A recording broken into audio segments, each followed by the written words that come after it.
Videos देखने के लिए सब्सक्राइब करें जनसत्ता.com, बेल आइकन दबाकर पाएं लेटेस्ट नोटिफिकेशंस।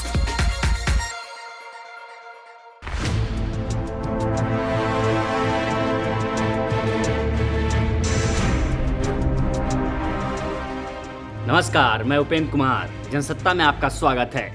आरजेडी अध्यक्ष लालू प्रसाद यादव चाहे बिहार के सीएम रहे हों या देश के रेल मंत्री, उनके किस्से हमेशा ही सुर्खियों में रहे हैं।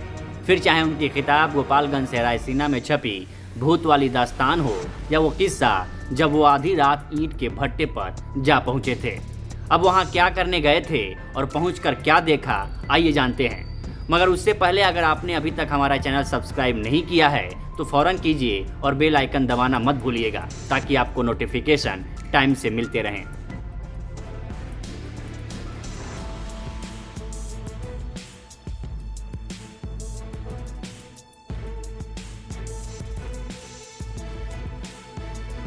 आरजेडी सुप्रीमो लालू प्रसाद यादव छात्र राजनीति से बिहार के सीएम और केंद्रीय मंत्री तक का सफर यूं ही तय नहीं किया। लालू की गिनती उन गिने चुने खांटी नेताओं में होती है जो जनता की नब्ज को भली भांति पहचानते हैं। लालू जब बिहार के मुख्यमंत्री बने तब सूबे में तमाम तरह की उठापटक थी, खासकर निचली जातियों के साथ मारपीट जैसी घटनाएं आम थी। लालू इससे अच्छे से परिचित थे।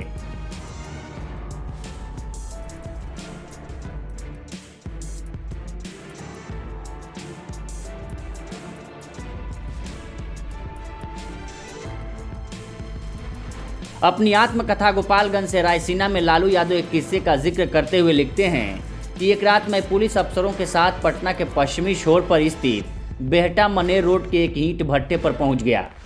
चूंकि मैंने ज़मीन पर लंबे वक्त तक काम किया था, इसलिए मुझे पता था कि किस तरीके से सामंती तत्व ईंट बनाने की आड़ में गरीब महिलाओं का शोषण करते हैं।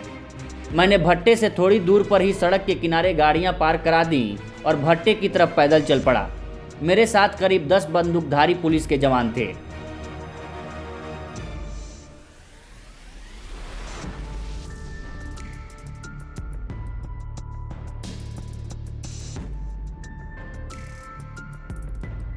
ये वो दौर था जब बिहार समेत देश भर के ईंट भट्टों में महिला मजदूरों के साथ शोषण आम बात थी और इसे ही रोककर लालू ने जन लोकप्रियता हासिल की। अपनी किताब में लालू लिखते हैं कि जैसे ही मैं भट्टे के करीब पहुंचा तो देखा कि 6 लोग एक महिला को पकड़े हुए हैं। सब शराब के नशे में धुत थे।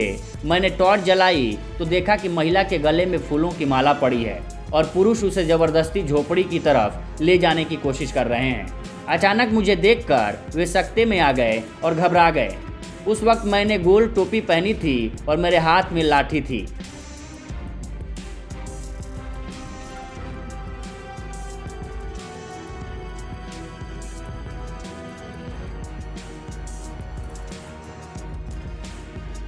लालू यादव ऐसे मामलों में तुरंत एक्शन पर यकीन रखा करते थे। उस ईंट के भट्टे पर भी उन्होंने ऐसा ही किया।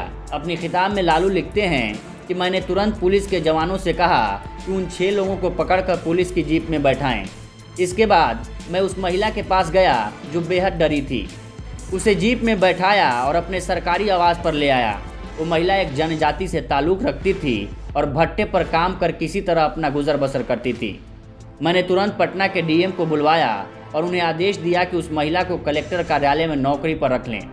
कुछ हैरानी जताने के बाद डीएम ने उसे नौकरी दे दी। बाद में मैंने उन 6 अपराधियों के खिलाफ मामला दर्ज करवा दिया।